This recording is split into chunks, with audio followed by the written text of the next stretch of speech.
Hi everyone, Aidan here at the Trailer. Today we're going to be taking a look at the Hollywood Racks RV Rider. This is going to be a bike rack designed for use on your motorhomes and campers, and we're going to be checking it out and seeing how it fits on our 2023 Jayco Alante Motorhome. So this bike rack is going to be pretty unique. It's going to be motorhome approved, which is going to be a big thing for it. You do have to get a bike rack that's motorhome approved because it's tested to different standards than just a typical passenger car, and this one is very sturdy. Then, along with that, it's going to have an 80-pound capacity per bike. So it's going to be able to carry some really heavy e-bikes on the back of your motorhome, which isn't super common. So if you're looking for a way to do that, this is going to be one of those few options that you have available to you.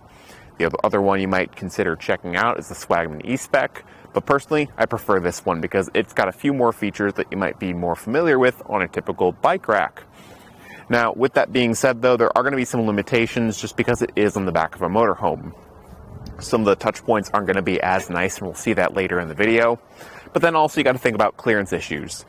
More often than not, with these motorhome bike racks, the hitches sit pretty far recessed underneath the motorhome, and this one is no different. This results in a kind of close fit with the bike rack. You can see our bike is loaded up on the outside cradle. Ideally, if you've just got one loaded up, you want it on that inner cradle, that weight being closest to the vehicle. We can't do that though because our handlebars would make contact with the side of the motorhome here. So right off the bat, I want to give you a measurement so you can figure out if that's going to be an issue for you. That measurement would be from the back of your motorhome to the center of the cradle, which for us is going to be 14.5 inches. So what you can do is put your bike 14.5 inches with the tire right here away from the back of your motorhome. And if your handlebars are hitting, then you know that you're going to have a clearance issue. And you can know that before you get the bike rack. But aside from all that, it is going to make frame contact with the bike. So if you've got a carbon frame bike, this isn't going to be ideal. The clamp does slide up and down, pivot, and rotate. So it is going to be a good fit for alternative frame because it can adapt to those frames pretty well. That's also going to be great for bikes that have fenders. If your e-bike has fenders, you're not relying on any sort of wheel contact to hold it. And that clamp is lockable up top, so you've got that security aspect. The wheel hoops down below and the long straps can support a wide fat tire up to 5 inches in width, and that's where the wheel's going to set down in place. Moving underneath the bike rack, we do have a tilting feature here, which can be really helpful if you've got any compartments in the back, but for our case today, it gives us more room to access the ladder if we did have two bikes loaded up. So back here where my hand is, I've got a hand knob, plus a flat and a split washer that you want to remove. Now I'm trying to be careful with this because my visibility is limited and I don't want it to fall underneath the motorhome. And just give a little bit of lift on the bike rack to remove the carriage bolt. Then underneath that, there's going to be a pin and retaining clip. Once you release this, the bike rack isn't going to support itself anymore, so just be careful, be ready to support that weight, especially if you have it fully loaded with two e-bikes. And like I mentioned before, this gives us more room to just get up the ladder if we need to, without having to worry about unloading the bike rack completely. Then you can push it back into place, re-secure it with that pin and clip underneath, and then the carriage bolt as well. If you've got a second person with you, I definitely suggest using a second set of hands because, again, if you've got this fully loaded, that's 160 pounds of bike plus the weight of the rack itself. So it's not going to be an easy task because you can definitely feel it as you're tilting it. One other thing to point out here is that there's a lot of knobs and bolts and washers as opposed to just some really nice hand knobs or some handles that you just pull and release like you might on a regular bike rack for a passenger vehicle. And the reason for that is these pivot points, these points of movement, need to be a lot sturdier for it to be approved for motorhome use, especially with such a high weight rating. So that's the reason why it's maybe not as user-friendly and quick. It's because it's built really rugged. Now, getting the bike unloaded is pretty straightforward. We're going to do the straps first on the bottom.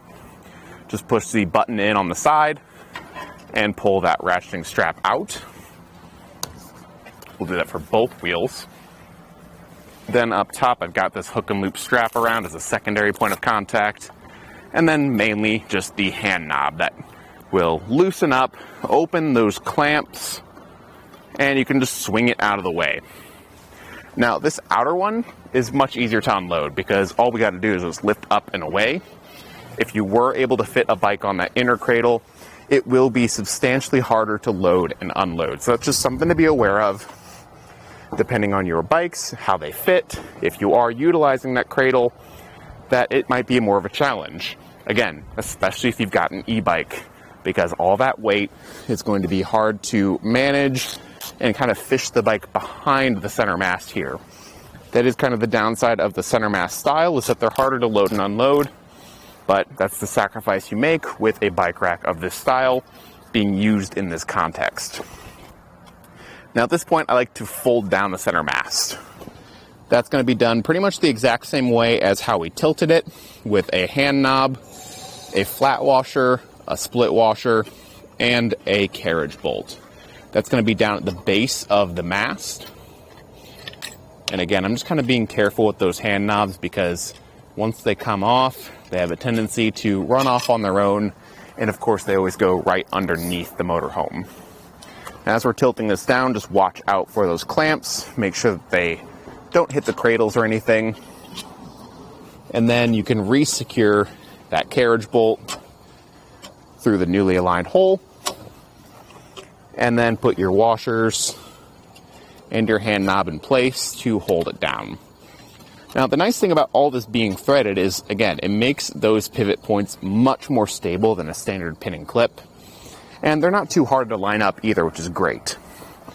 At this point, I'm going to get some measurements though. We're going to see how far this actually sticks out from the back of the motorhome, going from the bumper to the furthest out point of the rack. It's going to be 24 inches. So it doesn't stick out too far. That's pretty nice for a bike rack. Again, that does present issues if you've got some really long handlebars actually loading up. But as long as all your bikes fit, it's going to sit pretty nicely. You can fold it upright though when it's not in use. Going back to the same hand knob that we used to tilt things down, remove that again. So if we decide that we maybe want to leave this in the hitch between rides and we're not going to take our bikes with us on a trip, we don't have to fully remove this from the hitch if we don't want to. We can just leave it set up so it's ready to go for next time. Or maybe we get to the campsite and we want to take our bikes off, have them set up ready to go, and get this out of the way. Whatever we choose to do, as long as it's unloaded, we can get it folded up where it's going to be a bit more condensed, re-secured with that carriage bolt in the newly aligned hole. And now from the bumper, I'm going to take that same measurement that we did before, and it's only going to be sticking out 9.5 inches now to the outer point right here. These straps are going to stick out just a little bit further, but that's going to be pretty negligible. So it does condense things down quite a bit. Taking a look at the base of the rack where it attaches in the hitch, it's working with our 2" by 2" receiver tube. It comes with a locking anti-rattle bolt, that lock being key to the locks up top. And then it also comes with a secondary anti-rattle device that wraps around the collar of our hitch and presses against the shank of the bike rack. With 2 anti-rattle devices, this thing is solid. It's not going anywhere. The anti-rattle device in the hitch pin hole helps control the side to side, and the one around the collar controls the up and down. So as far as any other bike rack is concerned, straight out of the box, this is definitely the most stable one you can get. And with the weight capacity that you're going to be working with here, it's going to be the most secure for sure. So if you've got some heavy e-bikes and you want a really safe way to haul them on your motorhome, this is absolutely going to be my recommendation. It's definitely easy to use with the hand knobs up top. I like that it's tool free there. I like that everything locks. I think the adjustment is fairly easy to do. The one big thing is just making sure that the clearance is going to work with your bikes. But aside from that, I think it's going to be a really solid rack for our Jayco Alante Motorhome. Thanks for watching.